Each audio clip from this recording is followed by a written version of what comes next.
Okay. Okay. So, hello, my name is Matt German. I'm the pastor at Salem United Methodist Church of Cedar Rapids and also been working with you as your integrator for your new live stream system. There's a couple things to be aware of when it comes to live streaming. You really have 3 stations that you're working with. First is your sound, second is your in-house visuals, and that section over there is your live streaming station, and all these play into what is involved in live streaming. So you have a new soundboard. I know that you have someone from Carson, is that right, Carson? That's going to be coming to talk with you a little bit more about configuring and mapping your soundboard and getting sound over to your live stream. Currently, in its current configuration, we're not getting sound into the live stream, but that will be addressed with another gentleman from Carson here shortly. So to begin with, let's start with your in-house projection system. This is very similar to what you had before. To power this up, you're just going to open the door, and there's a button on top of the PC here. Push that. When you see magical lights, you know it's turned on. Okay? These screens should pop up automatically. The left screen is going to be the screen that you're going to operate PowerPoint from. You'll notice that this says operator on it, and your right screen is going to mirror what's going to be going to your projector. Okay. Also, this is the screen that will be sent to the live stream when the live stream operator activates the computer slides. So that's very similar to what you had before. The main difference is that you have a switcher right here, and you'll notice one of them is labeled computer and one of them is labeled camera. Okay. This controls what goes on the big screen in your sanctuary. This is only tied to what's happening in the sanctuary, okay? So when you have the computer activated, you'll notice that that is red. That means that your PowerPoint slides or whatever is going to be on the screen. If you go to 2, which is camera, then whatever the live stream operator has active, that is what's going to go on the camera. So you don't have any camera controls over here. All you have the ability to do is to fire the camera to the screen. So for example, if it's children's time and they are zoomed in on the kids, if you hit 2, you're going to see the kids on the screen. Correct. You have to keep in mind that whatever you do with the camera here, it is always slave to whatever the live stream operator is doing. Great. Okay? So Thank this machine took the place of what was sitting under that we switched Yes. from one thing to another. Yeah. Okay. Yeah. All right. And now you only have 2 things to choose from: the live stream cameras or the computer. Typically, we don't install a lot of DVD players, CD players, all that kind of stuff. You're going to run and route all your media through your computer. Whether those are hard files, if you have DVDs or CDs, you do have an external drive here to route that stuff through there as well. And this computer is very capable. It's a gaming computer. It has all the guts necessary to drive all your video needs, as well as updated video software. If you want to use Pro Presenter or Media Shout or Easy Worship or Proclaim or whatever that may be, this computer will have enough horsepower to drive those software systems. Okay? Okay. So that in itself is the computer side. And that little piece of equipment is turned on when we turn Correct. on that. Yeah. Yes. That Correct. is controlled by that on-off switch over there. So to turn on your live stream system, I'm going to actually turn it off for a moment. Everything for powering your live stream is on this outlet switch right here. So that's on the front bottom edge of that. If you tap that, that'll power up everything related to live streaming. Okay? The reason that this switcher is powered over here is because we want to be able to shut this off when we power everything down. But if you don't turn on your live streaming equipment, you won't have any screens in the sanctuary, because this switcher powers your screens and it powers down over here. We do that intentionally because we want to run separate power to everything related to this computer, so that you don't have to power up this entire system to come in and work on this if you're building a PowerPoint. Okay? So this device here is called a switcher, and it switches. Pretty simple. Okay, let's talk about how to do what's called fast cuts. Okay, you'll notice that there's numbers. We're just going to look at this top row of buttons right here for the moment being, okay? So let's just focus on that. This is for fast cuts. So if you look at this screen in front of me here, this is called a multi-view, okay? And what the multi-view does is it's going to show you everything, all the different video inputs that you had to choose from to fire to the live stream, okay? You'll notice that 1 is going to coordinate with button number 1. Input 2 is going to coordinate with input 2. Input 3 is going to coordinate with input 3, and so on down the line. You have 4 cameras to choose from. Input 1 is going to be your high center mount rear camera. That's your money shot. You're going to be using that camera a lot, okay? Input 2 is going to be your left side fill camera. Input 3 is going to be your right side fill camera, which you can't see from here because they're on the other side of those A-frames. And input 4 is going to be your front mounted camera that casts out towards the congregation. It's kind of like the over the shoulder shot of the pastor or your worship leader or whatever that may be. Okay, so the switcher, all it does is switch. It does not do anything as far as moving or controlling the cameras.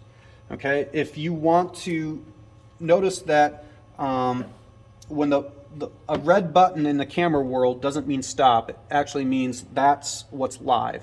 Okay, so you'll notice input 4 is live on the switcher, and if you look at the multi-view, it's going to have a red box around it, also indicating that camera 4 is your live shot right now. Okay, if you look at this screen over here is always going to show you what's happening on the broadcast. Okay, it's always going to show what people at home are looking at. You can actually run a live stream without that screen and just run it from the multi-view, because this screen is going to mirror what this box is doing, which is program, okay? And this is preview. We'll talk about preview in just a second. But program and live are always going to be identical with each other. But I like having a designated screen so that I can see in a big display exactly what people at home. What they're seeing on their computer or TV. Yeah, yep, exactly. Okay, so let's talk about making a fast cut. Right now we're on camera 4. Let's say we want to cut to camera 1. I'm just going to go to this top row, hit 1. You'll notice the live stream changed to camera 1. Your program also changed to camera 1. Okay, let's say we want to make a fast cut to camera 2. I'm going to push input number 2. There it went. I want to cut to camera 3. I'm going to hit number 3, and so on down the line. If you want your computer slides are in input 5, so I'm going to go to 5, and there you have your computer, and it's broadcasting to the live stream. Okay, let's talk about transitions. This top row is for fast cuts. Okay, if you want to do a transition, say you want to fade your slide rather than make a fast cut, that's what the preview screen here is for. You'll notice that this bottom row is green. So right now, if let's say I want to transition to camera 3. I'm on camera 2 right now, but I want to make a transition to this camera. So I'm going to go to this bottom row and select camera 3. You notice that changed to green. The preview changed to camera 3, and now you have a green window around camera 3, which means that's what you're transitioning to. So once I designate that, I can hit auto, and you'll watch the live stream screen, and that'll have a nice dissolve to that camera. Let's say I want to have a transition, not a cut, but a nice dissolve transition to the computer. So I'm going to select 5 on the bottom row, and then I'm going to hit auto, and it has a nice dissolve to camera 5. Those transitions you can do with the auto button, or this what looks like an airplane throttle right here. This is called a hammer. You can do that with the hammer also, and do that manually. Okay. And so this is where you would get like a half and half if you want a muted picture of the organist behind the song words or whatever kind of thing. Yeah, we'll talk about that in just a moment. But it's important to know the distinction between fast cuts and transitions and how they're color coded. Okay. So if I'm going to do fast cuts, I'm going to work on the top row. If I want to do transitions, I got to work on the bottom row, and then I have to fire that by hitting auto or manually transitioning here. Okay, that's how you change your camera and change the inputs going on in the live stream. Now let's say we want to do like a picture-in-picture. If you look up here, there's two different picture-in-picture buttons. If I activate that and then hit auto, you'll notice picture-in-picture just transitioned into that. You can change what those are by changing those inputs on these tops and bottom rows. So for the picture-in-picture, or excuse me, for the main screen, if I want to say I want that to be camera 1, then I need to designate 1. And let's say I want the picture-in-picture to be your computer slides, well then I need to go to the bottom row and hit 5. This is a nice shot for, let's say you have like a pianist or a soloist or someone's playing a hymn. You can still do good camera work and capture the hymn player. You can switch to the congregation, all those things, but you'll still have your songs going up here. And what's nice is you don't have to navigate the computer. Remember, that's operated over here. That's their full-time job. All you do is you're just in charge of firing what goes to the live stream. And so you hit that number 1 button, right? The picture-in-picture 1. Yep. Okay. And if you want to turn it off, just hit the button and it turns off. This does have the ability to do a split screen. I don't really recommend that No. because it literally cuts a wide screen in half, and you have to have absolute matching resolutions of everything to do that, and that usually doesn't play well with your computer slides. So I never use the split button. I always use picture-in-picture. And then the difference in the two pictures-in-picture is just where the in-picture is located, correct? Correct. So you'll notice if I turn on picture-in-picture 1, it's going to be over to the left. If I turn on picture-in-picture 2, it's going to be over to the right. And you can manually move those with these two buttons here. And just, it's like playing Etch-a-Sketch, essentially. But you can designate those. So I can't really demonstrate this to you at the moment because of the sound situation, but so many people think that running the live stream is all about the video work. And actually running the live stream is only half of that is video work. The other critical component to this is sound. And the most common mistakes people make when they're broadcasting is they have crappy sound and they ignore the sound needs online. These headphones are going to monitor what people at home are listening to. So whoever's running this needs to be wearing this full time so that they can be monitoring that, okay? There is a volume button next to that input right there to control the volume of your headphones. Okay, you can customize that, but don't confuse that to thinking that that's the amount of volume people are getting at home. That's just controlling the amount of volume in your headphones, okay? So there are sound meters right here on this switcher that are incredibly important when you're running sound. There's also a sound meter up here on the screen. You probably can't see it very well because there's nothing going through it at the moment, but those are going to monitor the master sound level of what people are hearing at home. So yes, you want to listen with your headphones so that if something sounds unbalanced, you can make those adjustments on the board, but your master volume has got to be managed by the meters, not by the headphones. Does that make sense? Yep. Okay. And you want to be in high greens to mid yellows consistently across the board. If you're up in the high yellows to the red, that's called peaking, and it's going to sound garbled at home, and people will comment about that on the live stream. If it's in the low greens or not showing up on here, people are going to comment left and right, we can't hear. So that's why whoever's running the live stream system has got to wear the headphones so that you can make sure that you can make any sound changes over at the board if you need to, or you can adjust the master volume. One question. I noticed on the inside of these headphones, it has left and right. Do those really matter? Yes. No. Okay. Well, it depends on if you're not hearing it. Yeah, if you were doing the stereo sound, it would, right? Right. But more than likely, you're probably going to be running it mono. Right. So it more than likely will be the same mix in both ears. Yeah, I was wondering Good about deal. that. Yeah. That simplifies that. Yeah. Okay, so let's talk real quick about how we control the cameras now. Okay? That happens right here. This is called the controller because it controls things, right? We are very innovative in the way we name things. So, the most important thing when you begin trying to control or manipulate one of the cameras, you have to tell this controller which camera you want it to talk to, okay? Because you have 4 of them to choose from. And keep in mind, you know, up across the top, you see camera 1, 2, 3, 4, and so on down the line. Camera 5 and 6 is not assigned to anything because you don't have a 5 and 6. But 1 through 4 certainly are.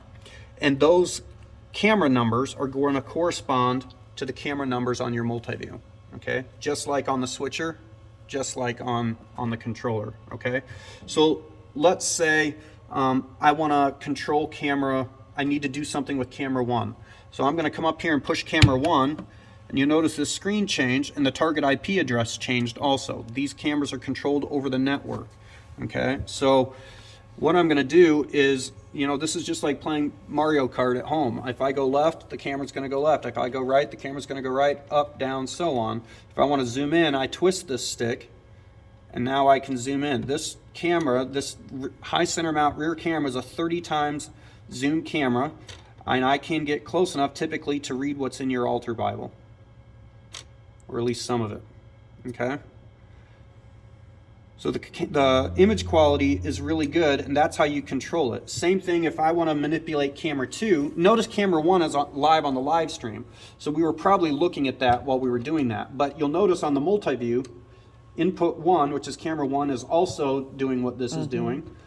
But let's say we have Kim framed up right here, but we know that we're going to go to the offering and the piano player is going to play next, okay? A lot of times you're going to work with cross shots. So what I would probably do is go to camera 3, and I'm not going to switch anything, but I'm going to hit the control for camera 3 over here, and now all of a sudden I can look at the multi-view without changing what's going on live, and I can manipulate that camera, doing everything from the multi-view. That was my next question. To set up for what the next shot is going to be. So let's say pastors just said amen, let's take up an offering. Now I'm going to transition to camera 3 on the switcher. You see how I've already set that up and framed it up? And as I hit auto, we transition right over to the piano player. That's how you do good camera work. No one at home wants to watch you chase someone with a camera. That makes for really bad TV. Yeah. We don't chase people with cameras. We cut to another camera that's set up to capture that shot, right? So, yeah, don't be chasing people. That's a huge novice mistake that we tend to make. The other good thing about these is that you can manipulate these cameras manually, which is okay. But quite honestly, I'm just going to go back to camera 1, which is your main camera. So I'm going to select camera 1 on the controller so that I can control it. I'm going to zoom out again, just for sake of discussion here, okay? You can set up presets on these cameras, and that's what I want you guys to work with primarily, is presets. Now, I'm not going to designate all these for you because I don't know your order of service and I don't know what the best shots are going to be at any given moment. But let's say, you know, we want to zoom in on, let's just say we want to zoom in on the fish on the altar. I mean, it's not the high quality shot you're probably looking for Sunday morning, but there it is, okay? I can save this by hitting set. Then I just assign what number I want to set it to. Let's just, for sake of argument, say 1. Set 1 and then hit enter. Okay?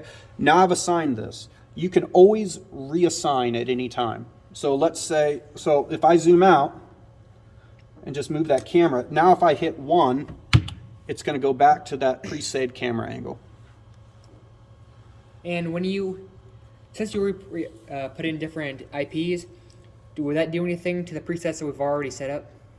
Probably. You'll probably need to reassign them. All right. Yeah. Okay. We got the notebook there, so it shouldn't take too Rid of long. that. Yep. Yeah, so that's a great question. I really recommend that you kind of, as you get going, you create a cheat sheet, you know, and maybe that even corresponds with your bulletin. Hey, in this particular element of the service, we're going to be on camera 1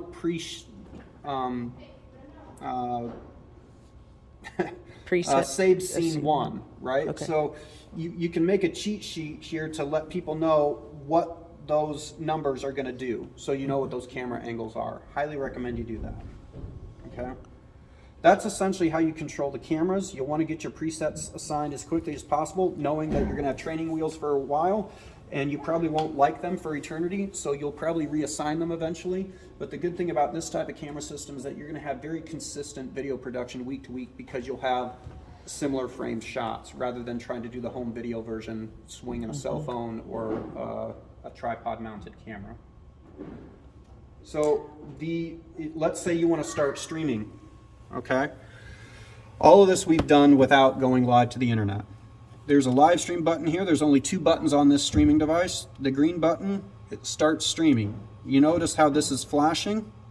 If I were to push that green button, remember this is a processor, so it'll take it 2 to 3 seconds, but eventually that light is going to go solid blue. When this light is solid blue, you know that you're streaming, okay? If you want to stop streaming, hit the green button again, and it'll start pulsating like that, and you know you're off the air, okay? If you want to record, put a USB flash drive into the front of this, hit the red button, and you should be recording up to 120 minutes per file onto a flash drive. If you want to stop recording, hit the red button again. It'll indicate it's recording by the same sign as when you're live streaming. Okay. This device doesn't get much simpler. Right. And so, I mean, not that we'd ever have go over 120 minutes. So our flash drive is what's storing it. We're not storing anything on the device, correct? I can set it up that way, yes. Well, I'm just more thinking of what if we accidentally forget to delete something and you all of a sudden got 3 weeks on there and you're not going to get, we pretty My much run recommendation 60 is minutes. So buy a terabyte hard drive or buy a terabyte flash drive. flash drive. Just know that you're working with Right. video files, Yep. and you need the maximum storage. So Okay. just start getting those large flash drives. They're expensive, but you Well, need they're them. not really. You need so them, can you you do know? just an external, or do you want just a regular flash drive? An external hard drive or a flash drive? Which You one can do works either. best? Okay. You can do either. You know, How many video files can you get on a terabyte? quite a few. I mean, I don't know how many gigabytes exactly. I mean, typically an hour-long service is going to be somewhere between 2 and 2.5 gig, I believe. Okay.